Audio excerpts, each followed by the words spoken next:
Hey guys, it's Maddie from Let's Eat Plants, and today we are going to make mung bean pancakes.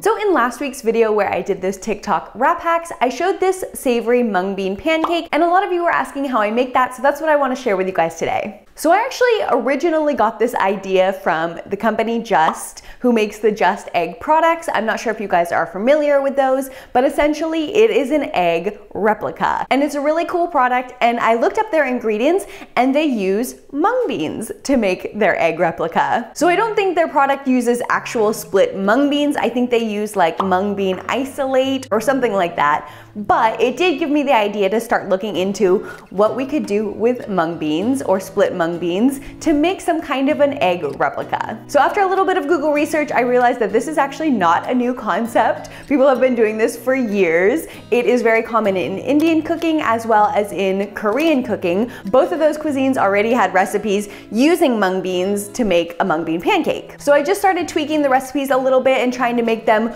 without oil and as low calorie and as healthy as possible. At their most basic form, you can just add mung beans and water and make a kind of pancake. But of course, today I'm going to show you not only that, but also how to jazz it up and make it taste a little more delicious. But first, let me show you the mung beans up close. Like I said, these are split mung beans, which are different from green mung beans. They are a very small bean. You can see them here in comparison to a black bean and a chickpea. And because they're so small, I feel that they not only soak quickly, but they cook really quickly on the stovetop, which is of course really good for this pancake or bean patty recipe. So I have just been soaking all of these mung beans overnight, but I have actually done a soak in hot water in like 1 hour. So if you are on a time crunch, I do know that that works, but I usually do just soak them in cold water overnight. So now, unlike the red lentil wraps that I made in that other TikTok video that I talked about before, we will not be using this soaking water to make the mung bean pancakes. So usually the night before I want to make this recipe, I will measure out my mung beans. I usually do anywhere from a cup to 2 cups. Then I just quickly rinse the mung beans and add them to a bowl, and then cover them with usually like 3 to 4 times the amount of water to beans. The measurements don't really matter when you're soaking them, as long as it's enough water to cover them so that when they expand, they will still be covered. Because beans, I don't know if you know this, but they do soak up a lot of water and they expand when they soak. So just make sure there's more than enough water in your soaking bowl. But like I said, you don't need to measure that water because you're just gonna rinse it off the next day anyway. So now we are going to rinse all of these mung beans, and I will show you a couple different ways to cook them. So for the most basic recipe, I usually use a 1-to-1 ratio of beans to water. Now if you want them to be thinner, more like a crepe or a wrap, then you can use a little bit more water. Or if you want a thicker patty, then you would use a little bit less water. So the ratio is adjustable, but the most basic is going to be a 1-to-1 ratio. So for our first basic mung bean pancake recipe, we are just taking half a cup of mung beans. Now remember, this was measured out when the mung beans were dry. We don't need to measure them again after they've soaked.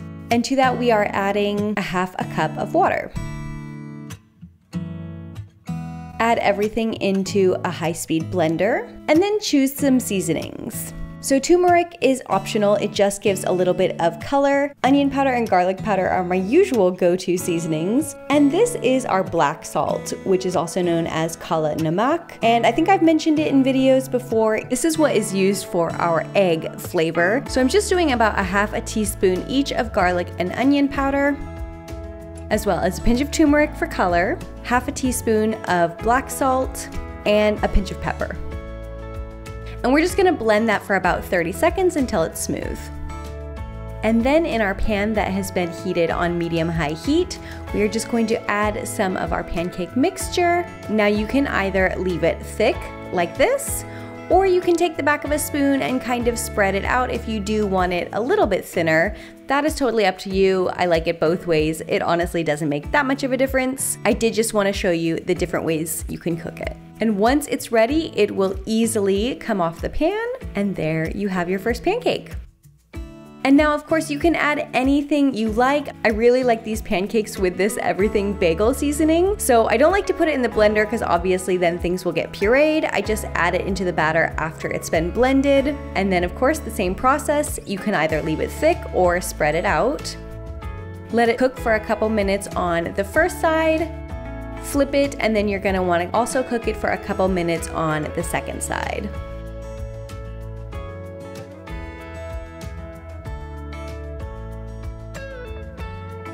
And now to show you an even thinner pancake with the addition of some greens. So we're just adding a little bit more water, about a 1/4 cup more, as well as some spinach and some coriander.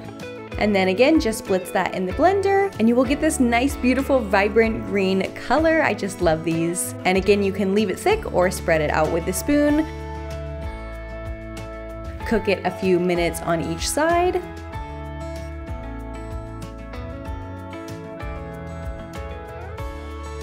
And it's ready. Now we're going to add a little bit of green onion, similar to the everything bagel seasoning. I don't like to put the green onion in before I blend it because it is nice to have some texture. So instead I'm just adding the green onion to the already blended batter.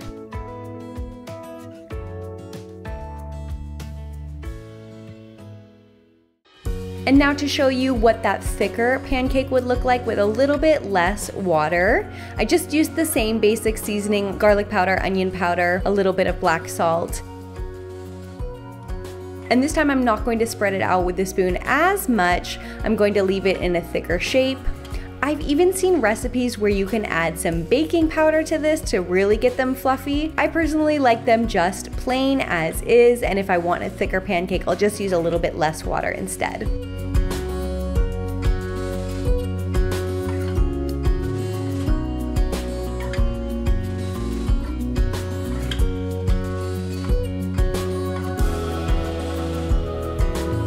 And now we're gonna make a sweet pancake with some extra ingredients. So we're just adding in some rolled oats, a little bit of plant milk instead of water, a half a banana, 2 dates for some sweetness, a 1/4 teaspoon cinnamon, and about a teaspoon of vanilla extract. And then same process, we just blend this until it's smooth. And make your pancakes as thin or as thick as you like. So these got a little bit too dark, as you can see here, but they still tasted really good.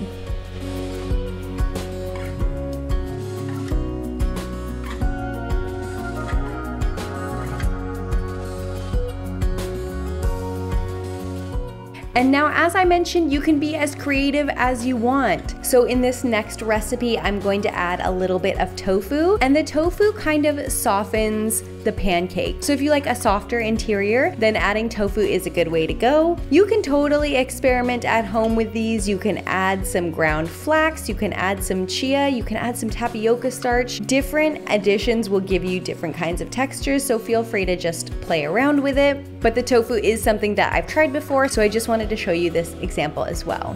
So again, we just have our basic flavor with some onion powder, garlic powder, and black salt. But of course you can mix in any other add-ins. I'm gonna do a little more everything bagel seasoning, some green onion, some coriander, and a little bit of hot sauce, why not?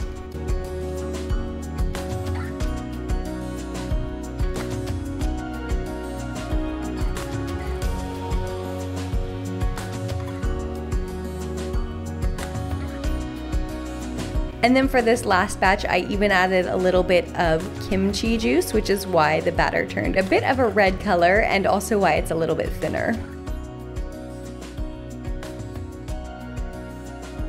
Mung beans also have a lot of health benefits. They are rich in potassium, magnesium, and of course fiber. Mung beans are also high in antioxidants and are a good source of folate. And of course, they're a good source of protein as well. So let me know in a comment down below which of these recipes you enjoyed, which one you are excited to try out. And also, if you did enjoy this video or you found it helpful at all, don't forget to give it a like, as it really does help out my channel. And of course, if you're new here and you enjoy simple, healthy, whole food, plant-based recipes, don't forget to subscribe. I'm making new videos every Monday, Wednesday, and Friday.